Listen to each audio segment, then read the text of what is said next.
As a teenager, Augustine was sexually frustrated.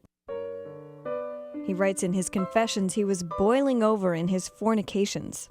Out of the muddy concupiscence of the flesh and the bubblings of youth, mists fumed up which beclouded and overcast my heart, that I could not discern the clear brightness of love from the fog of lustfulness.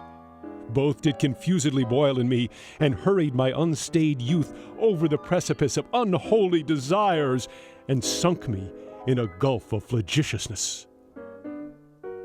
In other words, he was, like many young men, very interested in sex.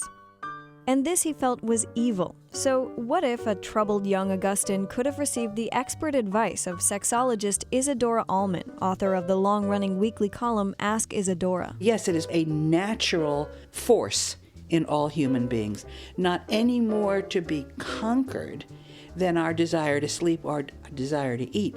Augustine may have recognized that lust is a basic part of who we are, but he felt it was a bad part. Allman disagrees. I will say our nature is, period, as opposed to our nature is bad, good. It simply is. And how you want to deal with the fact of your nature is your choice as a functioning adult. And it is my job as a psychotherapist to help you deal with your nature. Augustine didn't have the opportunity to see a psychotherapist. He decided he wasn't the best person to deal with his nature.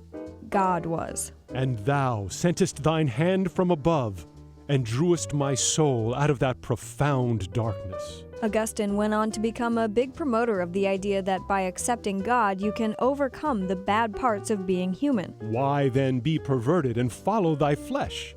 Be it converted and follow thee. That notion doesn't sit well with Allman. The point of psychotherapy is self-acceptance. To take the essential nature and say part of it is bad, essentially, seems very wrong to me. It's wrong because it sets one at war with oneself. And society already does that for us. Society already gives us norms, commercial norms that are unattainable by 99% of people.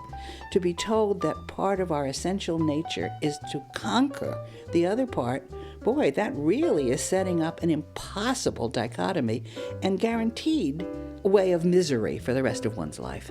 Allman says in her practice, she sees examples of that kind of misery all too often. I remember early on in my career, I saw a young man, midlife, probably late 30s, who was the son of fundamentalist Christians. And the guy was really tormented. And what he really wanted to do was cross-dress. I mean, that's really what he had been, the demon that he had been struggling with. Now, that's such a harmless thing. He wanted in the privacy of his bedroom to put on garments that our society says is for one sex and not the other. He didn't want to, molest little children. He simply wanted to play dress up. And when I put it to him in those terms, that it needn't affect anybody else at all, except him and his own private pleasure, the guy youthened in front of my face. I mean, he dropped 30 years worth of misery in order to recast the concept of what he was looking at as a diversion as opposed to a sin. Augustine, on the other hand, found God and became celibate. If he had consulted a sexologist, though, the history of Christianity might have turned out very differently. For Philosophy Talk, I'm Zoe Corneli.